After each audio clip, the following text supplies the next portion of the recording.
(37절) 한 절 말씀 되겠습니다. 마태복음 24장 37절 말씀 같이 한 목소리로 받들어 읽도록 하겠습니다. 시작.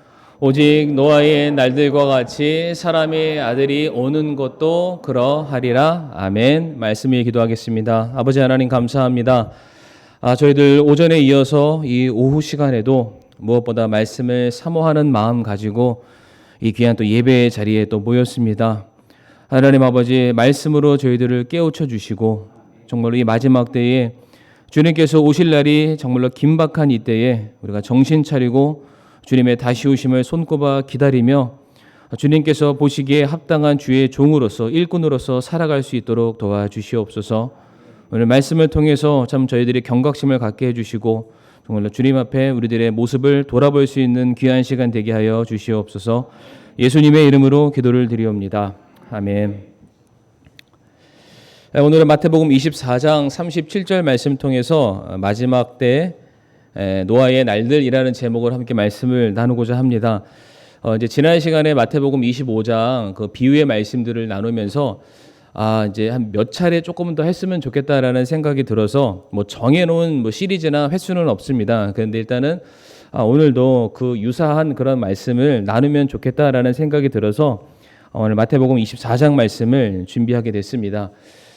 이제 오늘 말씀의 배경은 이제 노아 홍수 시대의 사건을 우리 성도님들이 머릿속에 연상을 하시면 되는데 한 가지 퀴즈를 드리면서 오늘 오후 설교를 시작하기를 원합니다. 이제 노아 홍수의 가장 키워드는 노아의 방주가 될 텐데요. 성도님들, 노아가 방주를 만드는데 얼마나 시간이 걸렸을까요? 노아가 방주를 만드는데, 자, 보기 1, 모른다. 내가 안 만들었으니까 나는 모른다. 두 번째, 오래 걸렸을 거다. 시간은 모르겠어. 오래 걸렸을 거다. 세 번째, 10개월. 제가 왜 10개월이라고 말씀드렸냐면은 제가 인터넷을 검색해 보니까 우리나라의 조선 기술이 굉장히 뛰어나잖아요. 그 유조선, 엄청나게 큰 배를 하나 만드는데 한 10개월 정도 걸린다고 합니다.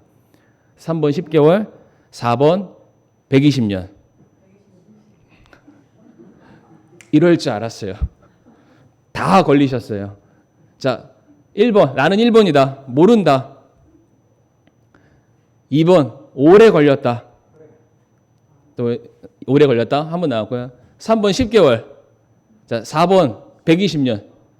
손 한번 들어봐 보세요. 어차피 영상에도 안 나옵니다. 무서워하지 마시고요. 그냥 살짝만 표해 주시면 돼요. 대부분의 성도님들이 4번으로 알고 계세요. 4번으로.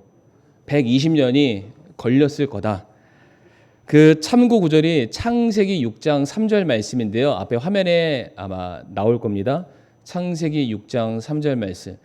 주께서 이르시되 내 영이 항상 사람과 다투지는 아니하리니 이는 그도 육체이기 때문이니라. 그럼에도 그의 날들을 120년이 되리라 하시니라.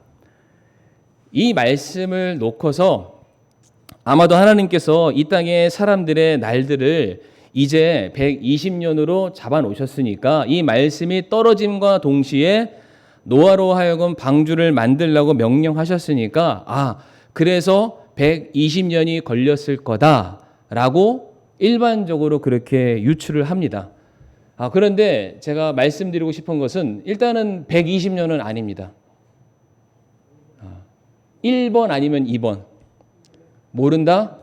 혹은 오래 걸렸을 거다. 근데 오래 걸린 그 연수를 모르지만 성경을 통해서 우리가 가늠할 수 있는 연들을 말씀을 드리도록 하겠습니다.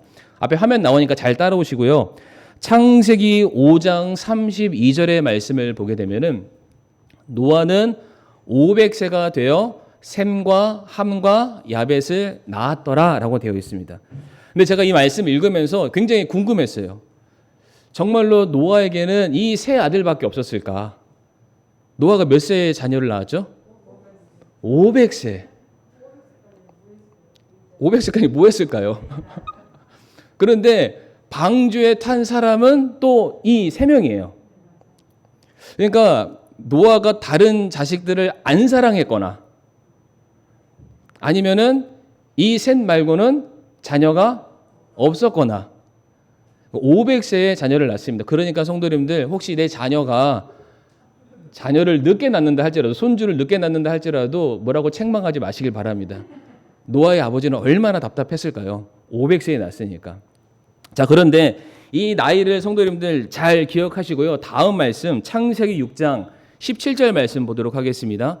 창세기 6장 17절 말씀 보게 되면은 이제 앞에 말씀 읽지 않고 빨간색 말씀만 읽게 되면은 하나님이 노아로 하여금 방주를 만들어라, 내가 세상을 심판하실 거다 하면서 너는 너와 내 아들들과 내 아내와 너와 함께한 내 아들들의 아내와 함께 방주로 들어올지니라 라고 말씀하셨어요.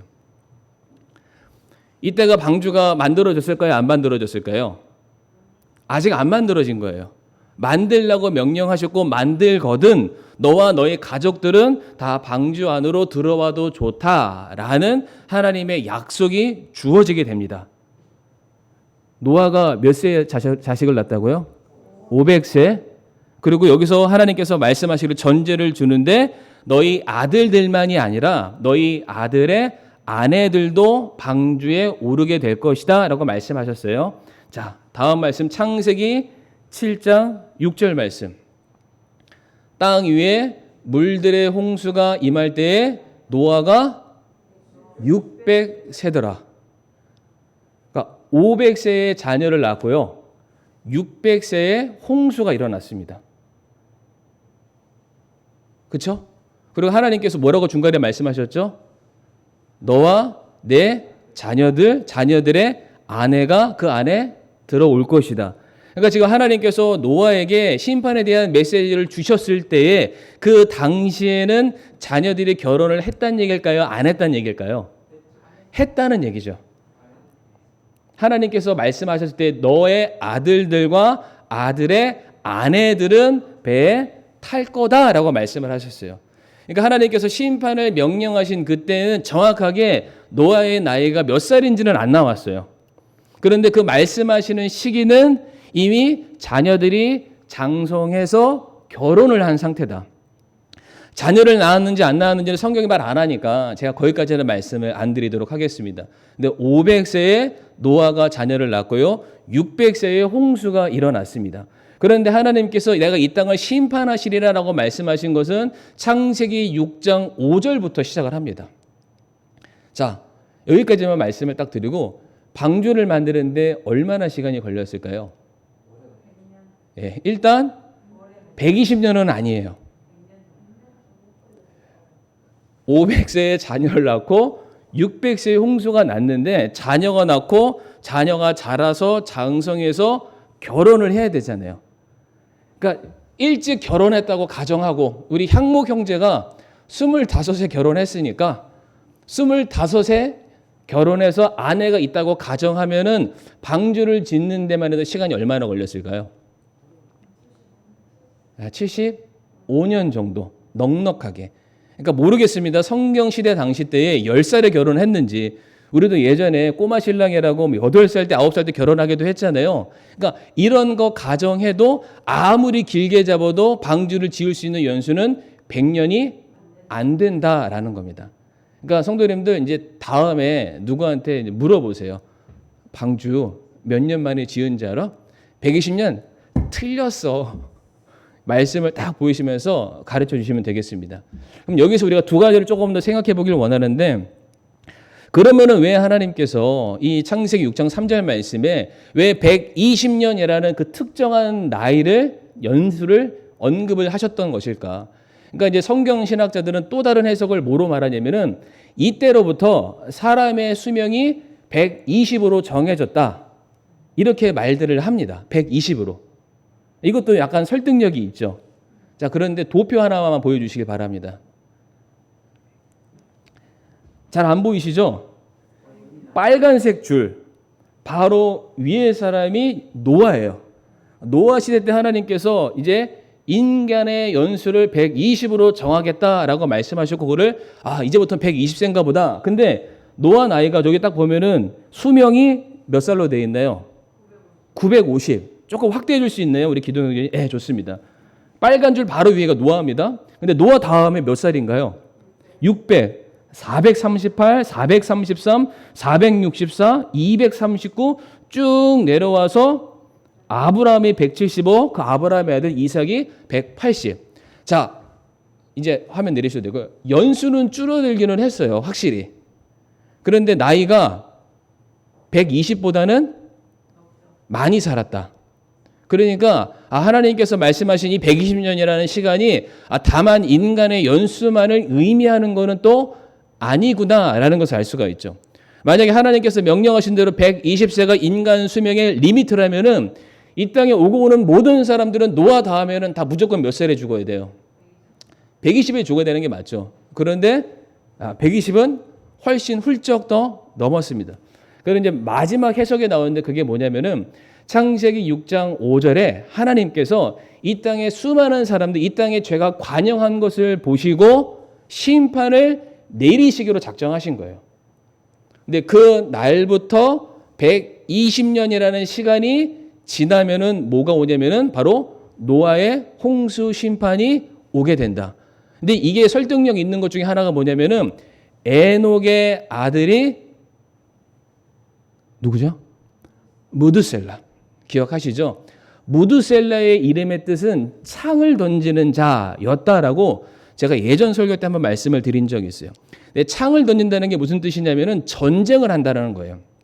다시 말해서 무드셀라의 생이 끝나면은 창이 던져지는 것이 끝나면은 이 땅에 전쟁이 임하게 될 것이다라는 의미가 있어요. 그래서 실제로 무드셀라가 죽게 되었을 때에 이 땅에 홍수 심판이 오게 됩니다. 다시 말해서 하나님께서 이 땅에 내려와서 노아를 향해서 내가 이 땅을 보니까 이제 심판을 해야 되겠다라고 먼저 선언하신 그 상황이 노아 홍수로부터 정확하게 120년 전이고 그 120년 사이에 하나님께서 노아라는 사람을 부르시고 그의 자녀가 장성하기를 기다리셨다가 그의 자녀들이 장성해서 가족을 이루고 노아와 함께 배를 지을 수 있는 일정한 건강과 체력이 되었을 때에 그들에게 말씀하셔서 방주를 짓고 너희 가족은 그 안으로 들어와라 라고 말씀하신 거예요. 120년이라는 시간 안에 하나님께서 노아를 부르신 거죠. 그리고 그 안에 또다시 조금 시간이 지나고 방주를 짓게 됐다. 좀 이해가 조금 되시나요, 성도님들? 식사를 너무 많이 하셔서 지금 이해가 되는지 지금 자신과의 싸움을 하고 계십니다. 지금 굉장히 많이 오늘 힘들어하시는 모습들이 쫙 보이는데요. 좋습니다. 자, 근데 오늘 제가 말씀을 드리려는 포인트는 이 부분은 아니에요. 근데 저희가 알고 가면 좋겠다라고 해서 설명을 드린 거고요. 오늘의 말씀의 포커스가 뭐냐면 어쨌든 100년이 됐든 75년이 됐든 아니 120년이 됐든 노아가 방주를 만들었어요. 방주를 만들었다 하면 사람들이 물어봤을 거 아니에요. 왜 만드냐? 그럼 노아는 말했을 거예요. 하나님의 심판이 이제 일정한 시간이 지나고 나면은 이 땅에 임하게 될 것이기 때문에 우리가 여기에서 건짐을 받기 위해서 구원을 받기 위해서 구원의 통로인 지금 방주를 만들고 있습니다. 라고 말을 했을 거라고요. 그러니까 지금 노아가 방주를 만드는 행위 자체가 뭘 하는 거나 똑같냐면은 전도를 하는 것과 마찬가지인 행위를 하고 있습니다. 자, 그런데 이거를 몇 년 동안 했나요? 그냥 120년이라고 가정해 볼게요. 120년 아니지만은 120년 동안 전도를 한 거예요, 성도님들. 자, 몇 명 배에 탔죠? 8명. 노아와 노아의 아내와 자식 셋과 그의 아내 셋, 총 8명만 배 안에 타게 됩니다.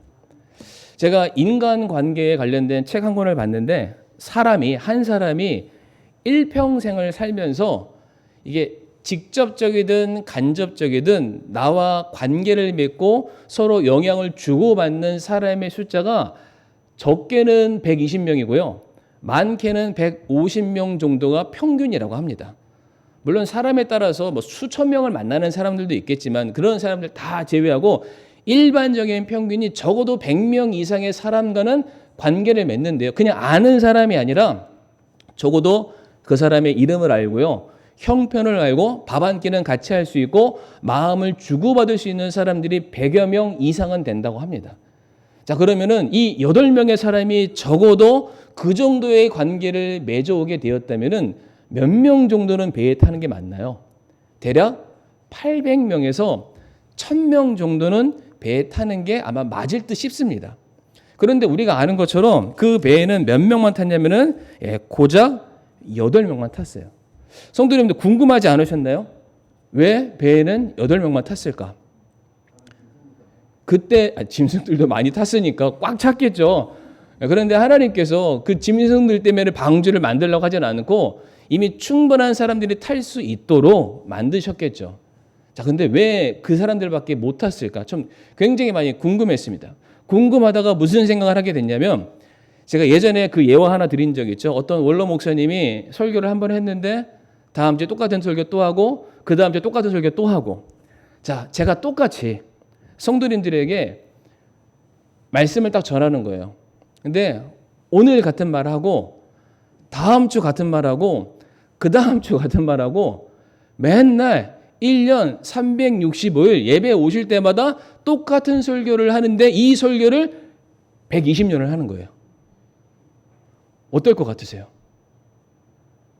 이 자리에 저희 아내 빼고 다 나가요. 있을 수가 없어요. 한 번 정도는 팍 하고 찔릴 거예요. 한 번도 심판에 대해서 생각해 본 적이 없었는데 지금 방주를 만들면서 뭔가 세상이 떠들썩한 일들이 생기니까 뭘까 이게? 정말 무슨 일이 일어나는 건가? 라는 두려움과 경각심 때문에 그 말을 듣고 아 정말로 저 배를 안 타면은 내가 죽을 수도 있겠다라는 생각을 가지고 아마 집에 돌아가서 가족들이랑 논의했을지도 몰라요. 그래서 뭔가 궁금한 마음으로 그 다음 주에 또 갔는데 노아라는 사람이 똑같은 얘기를 또 하는 거예요. 하나님이 120년이 지나면은 이 땅에 비를 내리시고 홍수가 나고 이 땅이 막 일어나서 모든 사람들이 전부 다 심판받고 죽을 수밖에 없다. 내가 지금 그 배를 만들고 있으니까 와서 타세요. 다음 주가 됐는데 또 똑같이 계란이 왔어요라고 하는 것처럼 똑같이 돌아가는 그것처럼 또 설교하는 거예요.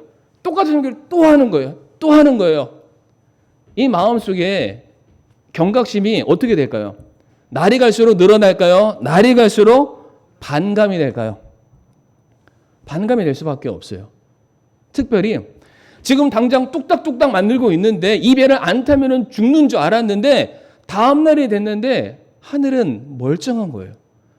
다음 주가 됐는데 화창한 거예요. 그 다음 주가 됐는데 이 사람들은 여전히 땀 흘리면서 무슨 일을 하고 있지만 내가 살아가는 인생에 아무런 문제가 없는 거예요. 똑같이 돌아가는 거예요. 똑같이 행복한 거예요. 잘 먹고 잘 사는 거예요. 내 삶은 날이 갈수록 풍요로워지고 있는데 이 사람들은 방주 만드느라 아무것도 못하면서 더 피폐한 삶을 살아가고 있는 거죠. 그 사람들이 말하는 것과 다르게 내 삶은 날이 갈수록 행복해지고 있고 이 사람들의 모습은 날이 갈수록 가난한 모습으로 살아가고 있는 거예요. 이 사람들이 하는 말에 드디어 설득력이 떨어지기 시작한 거예요. 그러니까 나중에는 어떻게 됐을까요? 콧방귀도 안 끼는 거예요. 들리지가 않는 거죠. 그 날이 언제인지 이제는 기억도 못 하겠는 거예요. 그러니까 사람들이 아무리 배가 다 만들어졌다 할지라도 그 말을 들으면서 내가 그 배에 들어가야 되겠다라는 마음을 갖지 못한다는 거죠. 근데 이게 성도님들 오늘날과 똑같습니다. 오늘날과. 오늘 본문 말씀이 뭐였냐요? 마태복음 24장 37절 말씀에 해당되는 말씀이 35절부터 되어 있기는 하지만은요. 37절 말씀에 마지막 때 마태복음 24장은 예수님의 제자들이 예수님께 마지막 때가 언제예요? 라고 물어보는 거잖아요. 근데 예수님이 뭐라고 얘기하시냐면은 그 날은 오직 노아의 날들과 같을 것이다 라고 말씀하셨어요. 그러니까 이 얘기가 성도님들 홍수가 온다라는 얘기는 아니에요. 노아의 날들에 사람들이 노아의 메시지를 들었음에도 불구하고 그들이 보였던 반응을 똑같이 우리에게 보여줄 거다. 우리가 그렇게 이해하면은 조금 더 쉽게 다가오지 않을까 생각을 합니다. 자, 그 앞에 말씀이죠. 하나 좀 띄워주시겠습니까? 마태복음 24장 6절부터 8절까지 말씀이 될 텐데요. 마태복음 24장 6절부터 8절까지 말씀. 제자들이 예수님한테 마지막 때가 어떻게 될까요? 라고 물어봤을 때 예수님이 이렇게 얘기하셨어요. 또 너희가 전쟁들과 전쟁들의 소문을 들을 터이나 주의하여 불안해하지 말라. 이 모든 일들이 반드시 일어나야 하되 아직 끝은 아니니라. 민족이 민족을 왕국이 왕국을 대적하여 일어나고 곳곳에 기근과 역병과 지진이 있으리니 이 모든 것은 고통의 시작이라 라고 말씀하셨어요. 그러니까 예수님이 마지막 때에 대해서 설명하시기를 이러한 일들이 일어나게 될 것이다 라면서 경고를 주셨어요. 그러니까 이것이 너희들의 눈앞에 보여지기 시작하거든 그때가 예수님께서 오실 날이 얼마 남지 않음을 알아야 된다라는 메시지인 거예요. 마치 노아가 방주를 만들면서 어떤 사인을 보여줬던 것처럼 예수님께서도 마지막 날의 사인을 이와 같은 모습으로 보여주시게 된 거예요. 이 일들이 성도님들 국지적으로 어떠한 지역에만 산발적으로 일어나는 것이 아니라 전방위적으로 대한민국에만 국한된 사건이 아니라 저 멀리 있는 러시아나 우즈베키스탄이나 저 아프리카나 유럽이나 미국 모든 곳에 모든 사람들이 똑같이 확인할 수 있는 전 지구적인 사건들이 일어나게 될 것이라고 예수님이 말씀을 하셨어요. 현실이 어떤가요? 지금 얼마 전만 해도 지금도 이어지고 있지만은 우크라이나와 러시아가 계속해서 전쟁을 하고 있습니다. 그렇죠? 지금 남의 나라 얘기긴 하지만은 저희가 간접적으로 영향을 받고 있어요. 우리나라에 미사일이 안 날라오고 총알이 안 나올 뿐이지 그 전쟁으로 말미암은 여파를 우리가 받으면서 살아가고 있습니다. 그렇죠, 이정숙 자매님? 기름값 특별히. 자, 코로나는 어떤가요? 코로나. 이미 우리나라에서는 엔데믹이다, 끝났다라고 말들은 하지만은 뉴스를 보건대 전혀 그렇지는 않습니다. 이게 어떠한 지역에서만 일어난 일이 아니라 이제는 전 세계적으로 팬데믹 현상이죠. 모든 지역에 지금 똑같이 지금 현상들이 일어나면서 사람들은 전쟁을 보면서 야, 저렇게 큰 나라가 전쟁을 일으키니까 이제 곧 세계 3차 대전이 일어날 수도 있겠다. 사람들이 굉장히 두려워 떨었었습니다. 코로나를 보면서 어떠한 뉴스가 있었는지 성도님들 기억하시죠? 그것 때문에 백신 주사를 맞아야 되는데 그 백신 주사가 뭐 666이다, 짐승의표다, 뭐 맞으면 몸이 변형된다 이러면서 지금 우리가 마지막 때를 살아가고 있다. 아마 이런 뉴스나 이런 얘기들을 우리 성도님들 한 번쯤 접해 보셨을 거예요. 그러면서 지금 우리가 살고 있는 것이 시대의 말인 것처럼 사람들이 우리에게 막 경각심을 줬었습니다. 우리도 굉장히 두려워했죠. 성도님들, 지진은 어떤가요? 지진의 경우에는 2004년도에 인도네시아에서 쓰나미가 있었는데 그 쓰나미 때문에 30만 명이 죽었다고 합니다. 이게 대단한 거예요. 대단한 거. 광주 인구의 거의 4분의 1에서 5분의 1이 파도 한번 크게 쳤다고 그냥 사라진 거나 마찬가지인 큰 사건이죠. 2005년도에 인도와 파키스탄에 큰 지진이 일어나는데 7만 5천 명이 죽었다고 하고요.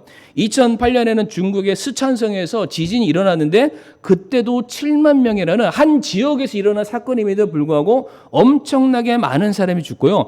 2010년에는 IT에서 지진이 일어났어요. 그때에도 22만 명이 되는 사람이 죽게 되었고요. 2011년도 우리 일본에 있었던 큰 동북부 대지진 기억하실 텐데 그때는 사람은 그렇게 많이 죽지는 않았습니다만은 엄청나게 대규모의 사건이었고 지금도 저희가 그 여파로 방사능에 대한 두려움을 갖고 살아가고 있습니다. 제가 앞에서 설명드렸던 거 전쟁, 역병, 지진 이 일들을 우리가 바라보면서 임박한 심판, 시한부적인 종말론을 느끼면서 두려워 떨었어요. 진짜 지금이라도 예수님이 오셔도 전혀 아무런 이상이 없겠다라는 마음을 가진 지가 불과 몇 개월 전입니다. 근데 성도님들, 지금 혹시 러시아와 우크라이나 전쟁 때문에 두려운 분들 계신가요? 아무도 안 계세요. 지금 그 전쟁이 아직도 진행 중인가? 우리의 머릿속에서는 그게 싹 사라진 지 오래입니다. 코로나는 어떤가요?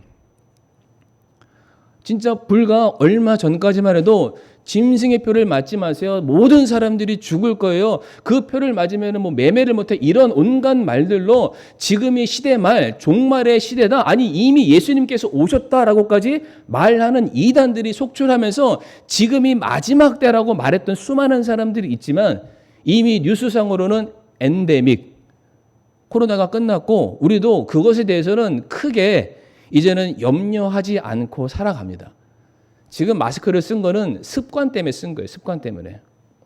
그렇죠? 그러니까 더 이상 여기 계신 성도님들 중에서 옛날에는 코로나를 두려워했지만 이제는 코로나가 그냥 귀찮은 존재일 뿐입니다. 그 마음이 그만큼 우리가 어떻게 됐어요? 무뎌진 그런 상태입니다. 사진 하나 더 보여드릴 텐데 도표 그래프가 하나 있습니다. 잘 보이시는지는 모르겠는데 영어로 읽어드리면은 내셔널 디제스터 이벤트라고 전 세계적으로 일어난 재난재해 사건들에 대한 도표입니다. 근데 맨 시작점에 성도님들 1900년도부터 시작을 해요. 1900년도의 시작은 제로에 가깝습니다. 제로에. 그만큼의 사건들이 거의 일어나지 않았다라는 표인데 이 표 밑으로 쭉 보시게 되면은 2022년도까지 되어 있죠. 그런데 이 도표의 그래프가 어디까지 찍나요? 왼쪽에 있는 수치상으로 보게 되면은 400까지 찍습니다. 400. 100에서 400으로 4배 뛴 게 아니라 0에서 400으로 400%가 뛴 거예요. 불과 몇 년 만에요? 100년 남짓한 시간 동안에. 그러니까 지금 우리가 살아가는 인생 가운데 주위를 둘러보고 뉴스를 켜기만 하면은 이미 전 세계적인 재난과 재해와 역병과 기근과 전쟁들이 계속해서 수도 없이 일어나고 있습니다. 그런데 성도님들 이게 너무 많이 일어나니까 너무 주변에서 속출하고 있으니까 이제는 우리가 그것을 어떻게 살아가고 있다고요? 무감각해진 거예요. 그 노아 홍수 때 방주를 짓는 그 과정들을 통해서 하나님이 오십니다. 심판이 오십니다. 계속적인 메시지가 선포되고 있고 그와 유사하게 주님께서 말씀하셨던 것처럼 마지막 때에 이런 일들이 있을 거야 라는 것들이 우리 주변에서 수도 없이 반복해서 일어나고 있고 우리는 그것을 보면서 주님의 다시 오심에 대한 경각심을 갖고 살아야 되는데 이게 너무 잦으니까 진짜 우리가 마지막 때를 살고 있나? 라는 아니라는 생각으로 바뀌어버렸다는 거예요. 아니라는 생각으로. 이거 아무도 우리 성도님들 부인 못하실 거예요. 우리 참고해야 될 말씀이 하나 있는데요. 데살로니가전서 5장 1절에서 3절 말씀. 좀 길지만 우리 같이 한번 읽어보실까요? 시작.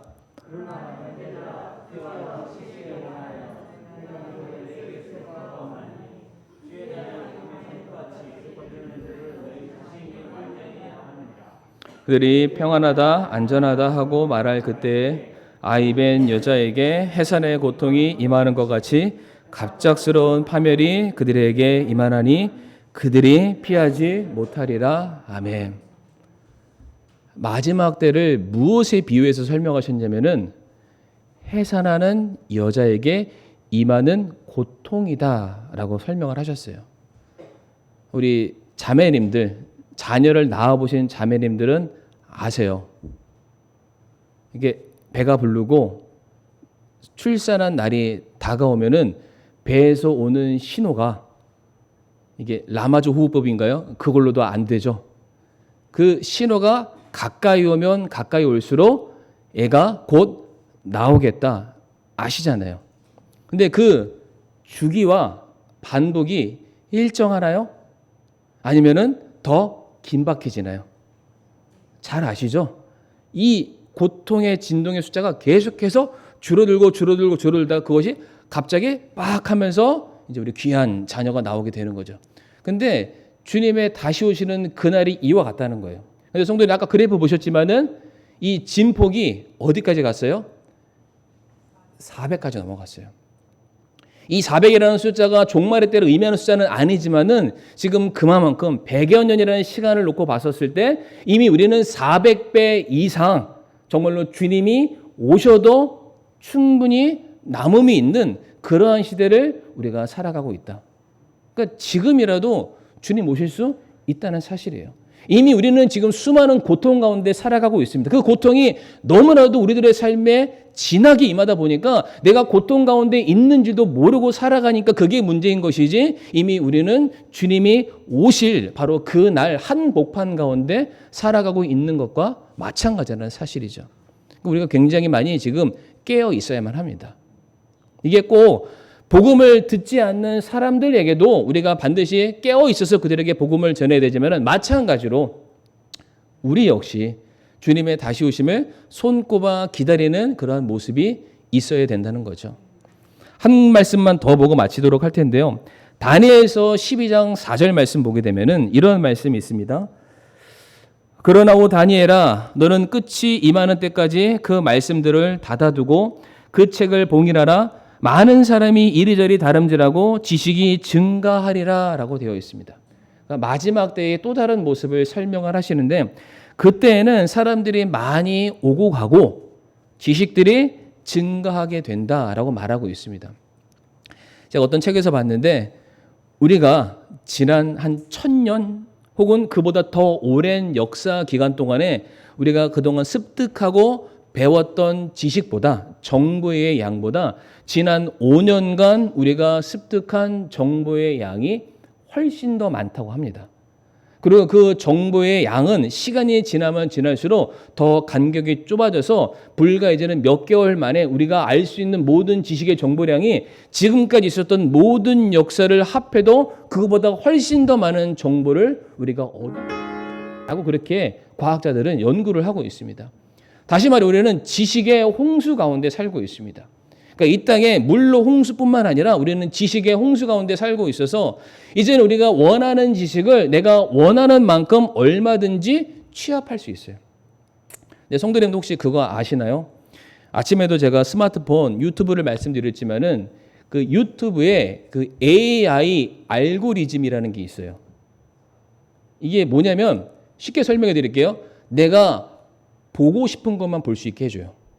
내가 관심 있는 것만 볼 수 있도록 그런 영상들만 쭉 나옵니다.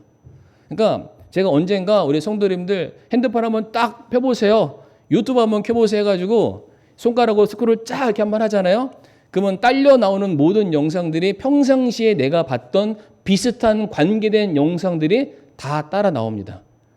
그러니까 개인정보 잘 관리하시길 바랍니다. 내가 뭘 봤는지 다 남아요. 하나님만 기억하시는 게 아니라 이 땅의 정보 지식도 그런 것들을 얼마든지 파악할 수가 있어요. 그런데 이게 또 어떠한 잘못된 게 있냐면, 이런 것들이 얼마든지 정보를 조작할 수 있다고 합니다. 그러니까 사람들로 하여금 그들이 원하는 대로 사람들을 주도해 갈 수도 있대요. 그러니까 내가 원하는 정보를 찾아갈 수도 있지만은 반대로 그들이 내게 주는 정보라는 틀 안에 내가 갇혀서 그것만 바라보는 세상을 우리가 살아갈 수도 있다는 거예요. 그게 뭐냐? 그러니까 분명히 시대 말을 우리가 살아가고 있는데 우리 주변에 보여주는 수많은 정보와 지식들은 그런 전쟁과 세상 끝날에 대해서 관심을 못 갖게 만든다는 거예요. 또 다른 것들에 대해서, 우리가 살아가는 인생에 대해서 남들이 하는 것처럼 내가 살아야 되고 남들이 하는 것처럼 내가 성공해야 되고 이 마지막 날 깨어있음보다는 더 많은 부를 소득을 얻기 위해서 더 고군분투하는 삶을 살도록 수많은 정보들과 수많은 사람들이 우리를 그렇게 얼마든지 만들어갈 수 있는 이 지식의 정보의 홍수 가운데 우리가 얼마든지 살아가고 있다. 그래서 마지막 때에 대해서 인식을 못하고 살아가는 게 그때가 언제냐? 바로 노아의 날들이다라고 말씀하고 계세요. 마태복음 24장 화면에는 안 나옵니다. 39절 말씀이죠. 오늘 본문 37절인데 그 밑에 말씀 39절 말씀 보게 되면 뭐라고 되어 있냐면은 홍수가 나서 그들을 다 쓸어버릴 때까지 알지 못했다는 거예요.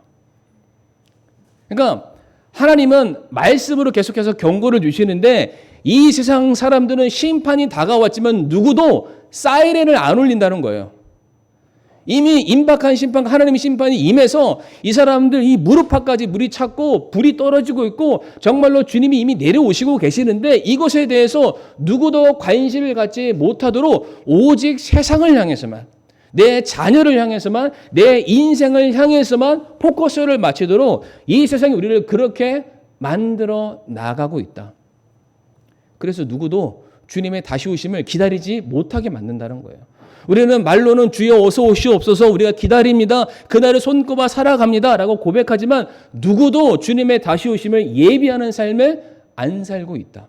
세상이 그렇게 우리를 만든다는 거죠. 누가복음 21장 34절 말씀 같이 한번 읽어볼까요? 누가복음 21장 34절 말씀 되겠습니다. 시작. 너희는 스스로 주의하라. 그렇지 않으면 언제라도 너희 마음이 과식과 술 취함과 이 세상 삶의 염려로 무겁게 되어 그 날이 알지 못하게 너희에게 임할까 염려하노니 아멘. 그 날이 온대요. 오는데 뭐 때문에요? 과식과. 점심 많이 드신 거 후회하시길 바랍니다. 너무 감사한데. 과식과 술 취함과 이 세상의 염려로 우리의 몸이 무겁게 돼요. 이것만 말씀드리고 마칠게요. 소돔과 고모라 심판 때 하나님께서 롯의 가정을 구원해 주시려고 했잖아요. 롯에게는 이미 사인을 주셨고 롯이 그의 가족들에게 아무리 설명해도 아무도 안 믿었어요. 농담하고 계시네. 이렇게 우리가 잘 사는데 그런 일이 언제 일어나겠어요? 아무도 안 믿었죠. 그러니까 하나님께서 롯의 그 가정은 어떻게든 구원하시겠다고 작정하셨잖아요. 그러니까 천사를 보내셔서 말씀하게 했어요. 지금이 너희들이 도망쳐 나올 때다. 나와라, 나와라, 나와라. 근데 성도님들 그 말씀 이 부분 기억하시나요? 롯의 아내가 이게 민기적 거렸어요. 이 거렸다는 게 뭐예요? 게으른 사람이 이런 게 아니라 내가 그동안 이 소돔과 고모라는 땅에서 내가 뿌리 내려고 펼쳐놓은 게 너무나도 많은데 이걸 놓고 가는 게 너무 아까운 거예요. 천사가 어떻게 했냐면은 말하는 걸로 끝나지 않으니까 손목을 붙잡고 채서 나갔어요. 이렇게라도 좀 정신을 차려라. 근데 롯의 아내의 최후를 아시죠?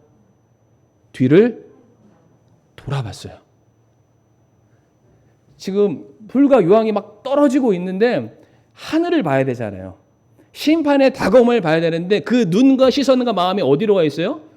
이 세상으로 향해 있다라는 거예요. 아니 이미 심판 가운데 있는데도 사람이 정신이 이렇대요. 롯의 아내도 이랬으면 지금 우리는 어떨까요?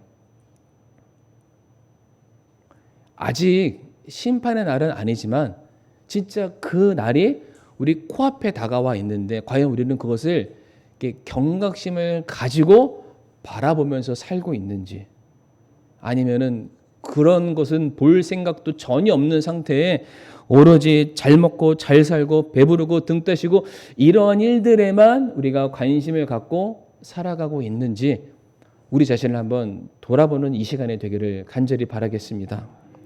분명한 것은 주님의 그날은 올 겁니다. 그런데 그 날이 온다는 이 하나님의 말씀에 우리의 마음이 결코 무뎌져서는 안 됩니다.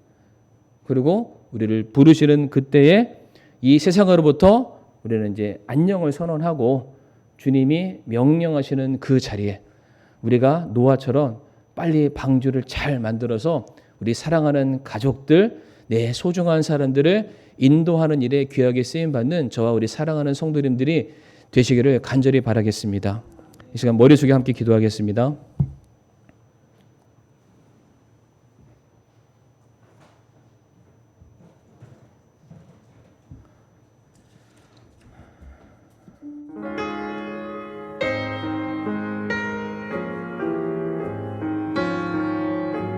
서게 될 우리의 모습을 돌아보면서 과연 나는 믿음의 방주를 잘 준비하고 있는지 마지막 때에 대한 경각심을 갖고 살아가고 있는지 이 시간 잠시 돌아보겠습니다.